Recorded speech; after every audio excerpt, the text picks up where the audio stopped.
তৃণমূল কংগ্রেস প্রার্থী পার্থ হাজারীর নির্বাচনী প্রচার ক্রমেই জমে উঠছে অন্য মাত্রায়। আজ তার প্রচারে যোগ দিলেন জনপ্রিয় অভিনেত্রী পায়েল সরকার। আর সেই মুহূর্তেই কার্যত জনসমাগমে তৈরি হয় উৎসবের আবহ। রাস্তায় নেমে আসে সাধারণ মানুষের ঢল, হাত নেড়ে শুভেচ্ছা, ফুল ছুঁড়ে ভালোবাসা, সব মিলিয়ে এক প্রাণবন্ত নির্বাচনী পরিবেশের সাক্ষী থাকলো এলাকা।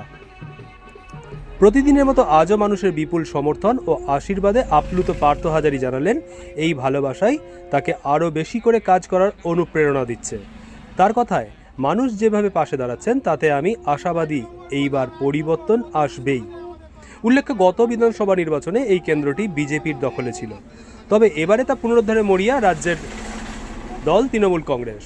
সেই লক্ষ্যেই তৃণমূলের কর্মী থেকে শুরু করে সাধারণ গ্রামবাসী সবাই একযোগে ঝাঁপিয়ে পড়েছেন পার্থ হাজারীকে জয়যুক্ত করতে। গ্রামে গ্রামে জনসংযোগ, মানুষের সঙ্গে সরাসরি কথা বলে আর তার সঙ্গে তারকাখচিত প্রচার, সব মিলিয়ে ভোটের আগে স্পষ্টই বাড়ছে উত্তাপ। আপনারা দেখছেন বাংলা লাইভ, বাংলার খবর, বাঙালির খবর।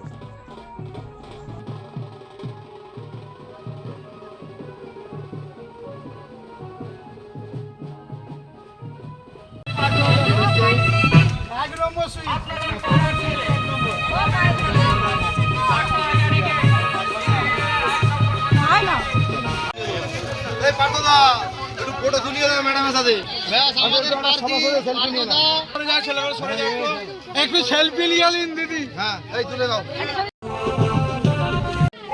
হ্যাঁ ভাই, দেখা যাচ্ছে যে এক একজন প্রখ্যাত যেসব অভিনেতা অভিনেত্রীদের নিয়ে আসছেন আপনারা যে প্রচারেতে, কি বলবেন এটাতে কতটা সাফল্য পাচ্ছেন? আমাদের সাফল্য বহু পাচ্ছি, দিদিমণি যা উন্নয়ন করেছে সাফল্য আছে। আরও আমার যারা সিরিয়ালের যে সমস্ত যারা আসছে অতিথিরা আমাদেরকে এত আরও উৎসাহ দিচ্ছে, অক্সিজেন আরও বাড়ছে এবং এরপরে লাস্টের দিকে আমাদের দেবদা আসবে, আরও বাড়বে, রচনা দিয়ে আসবে, দেবদা লাস্টে আসবে।